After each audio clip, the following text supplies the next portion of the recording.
Yo, what's going on, guys? Now, I've got this question a couple times, and if you guys may have seen from my gig log, my mobile gig, that graduation party I did, I mounted my lights under my speakers. Now, after that gig log, I got a few questions on my Facebook from a couple of you guys asking me how I did it and how I mounted them. Well, all I basically used was an O clamp from American DJ. It was just a simple O clamp. I believe they're like, I don't know, like $7-8, but it's just a simple, effective way. So, say you don't have a T-stand, you don't have a lighting truss, you know, technically you could just use a speaker stand to mount your lights if you don't want to mount them under your speakers. Now, imagine no speaker here mounted, and you have maybe just a color strip, or just you know, 3 to 4 par cans lighted up. Now you just effectively made a light tower. Imagine 2 mini Kinses on here. You just effectively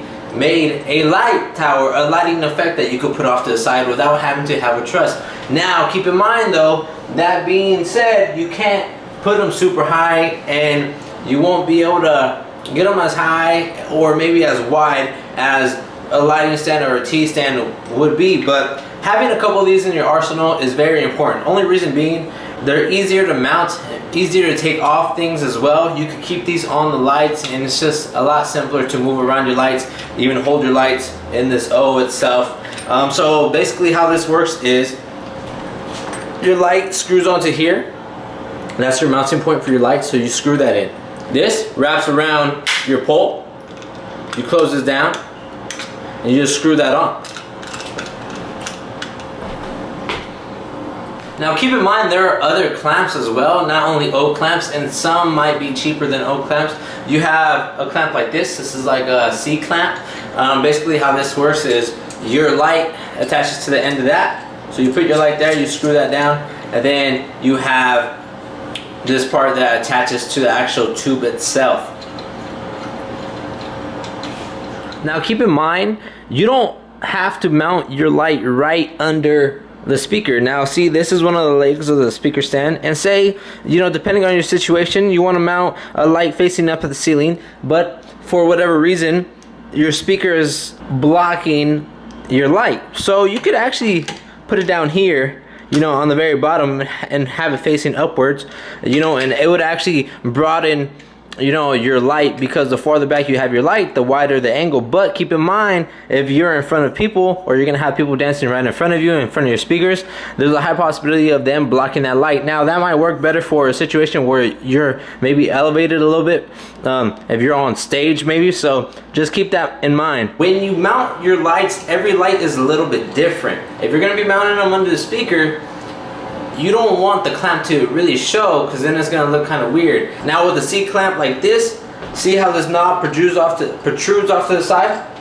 When you have it mounted on your speaker, you can see that unless you have a super wide, if you have a wide light, then you'll be fine. But if say you have a skinnier light, say for whatever reason you have like a jellyfish, but you mount it vertically instead of horizontally, or you have a par can that's skinny, or you have a pin spot, or you have a you know, those little moonflower, the very narrow tube like lights, you're gonna see this knob off to the side. Now the good thing about O clamps is you don't see that, because once you have it attached, this is where your light goes, it's very narrow. You don't have some type of knob sticking off to the side. Now this clamp would do just fine. These clamps are set in a certain way where, you know, the weight goes down and it keeps them on a little bit more, as far as, you know, the stickiness of the clamp itself. With the O clamp, you can really tighten it down and make it really hard to tighten. One thing about the O clamp too that a lot of people don't realize is, with the O clamp itself, you can actually modify this. You could take out these little clips inside. As you can see, there's little lifters right here on these pieces of I guess you could say tubing or shimming or whatever you like to call it. And say you have a glow truss or something like that, you could actually take that out and modify this clamp to fit a much bigger tube. So would I recommend you know, an O clamp over maybe a C clamp? Yeah, I definitely do, just because I feel like they're more versatile. You could use them in a lot more different situations, but then again, you can still use this in a lot more different situations. Like at the end of the day, it's still a clamp, so it really all just just depends on your budget. Now, one thing I gotta let you know right now, please do not use zip ties. Don't use duct tape to hold up your lights. I don't care how lightweight the light itself is. It doesn't look professional and is not reliable in the long end. So don't be that guy who uses, you know, duct tape or zip ties to hold up a light. I know some of us that may have done it. I've never done it personally. To be honest, I'd rather have you have your light on your table or on the floor than have to hold it up like that. So I hope this was somewhat informative for some of you youngsters out there getting into the mobile scene. So I hope you guys like this, and I'll see you guys next time. Peace. Andy Mac, motherfucker.